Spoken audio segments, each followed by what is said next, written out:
नमस्कार साथियों।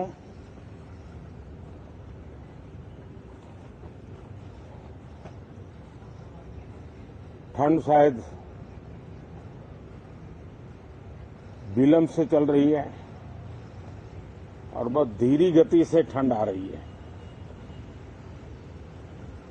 लेकिन राजनीतिक गर्मी बड़ी तेजी से बढ़ रही है।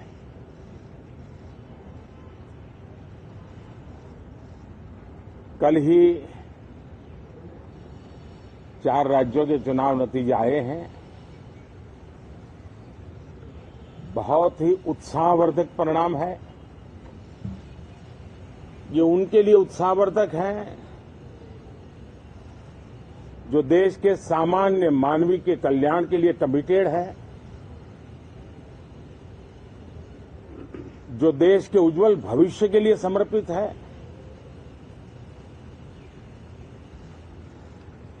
विशेषकर सभी समाजों की, सभी समूहों की, शहर और गांव की महिलाएं, सभी समाज के, सभी समूह के, गांव और शहर के युवा, हर समुदाय के, समाज के किसान और मेरे देश के गरीब, ये 4 ऐसी महत्वपूर्ण जातियां हैं जिनका एम्पावरमेंट, उनके भविष्य को सुनिश्चित करने वाली ठोस योजनाएं और लास्ट माइल डिलीवरी,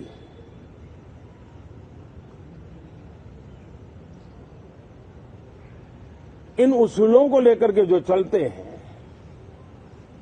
उन्हें भरपूर समर्थन मिलता है।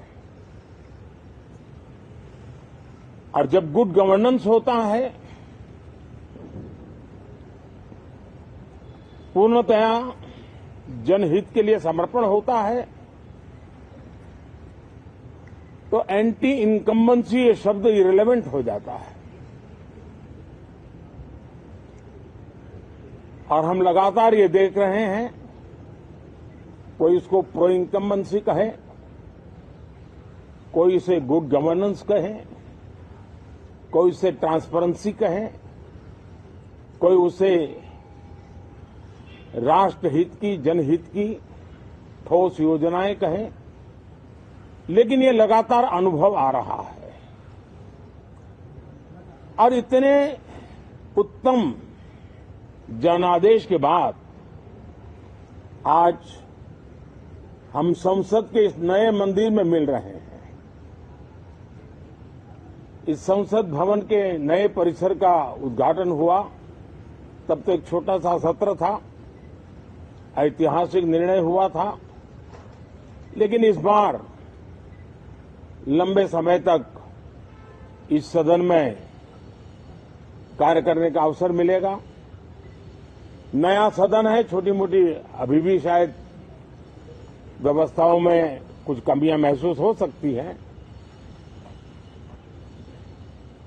जब लगातार काम चलेगा, सांसदों और विजिटर्स को भी, मीडिया के लोगों को भी ध्यान में आएगा कि इसको जरा अगर ठीक कर लिया जाए तो अच्छा होगा। और मुझे विश्वास है कि आदरणीय उपराष्ट्रपति जी और आदरणीय स्पीकर महोदय के नेतृत्व में उन चीजों की तरफ पूरी तरह निगरानी है। और आपसे भी मैं कहूंगा, कोई चीज ऐसी छोटी मोटी आपके ध्यान में आए तो जरूर आप ध्यान आकर्षित करना, क्योंकि ये चीजें जब बनती हैं तो आवश्यकता के अनुसार बदलाव की भी जरूरत होती है। देश ने नकारात्मकता को नकारा है। मैं लगातार सत्र के प्रारंभ में विपक्ष के साथियों के साथ हमारा विचार विमर्श होता है, हमारी मेन टीम उनसे चर्चा करती है। मिलकर के भी सबके सहयोग के लिए हम हमेशा प्रार्थना करते हैं, आग्रह करते हैं। इस बार भी इस प्रकार की सारी प्रक्रियाएं कर ली गई हैं और आपके माध्यम से भी मैं सार्वजनिक रूप से हमेशा हमारे सभी सांसदों से आग्रह करता हूं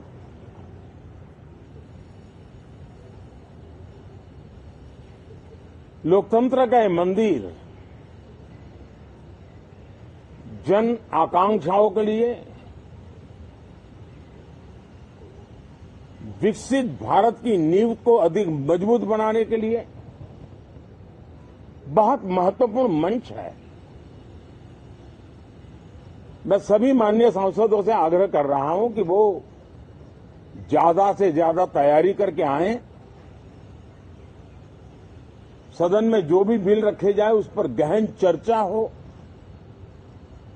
उत्तम से उत्तम सुझाव आए और उन सुझावों के द्वारा, क्योंकि जब एक सांसद सुझाव देता है तो जमीनी अनुभव का उसमें बहुत ही उत्तम तत्व होता है, लेकिन अगर चर्चा ही नहीं होती है तो देश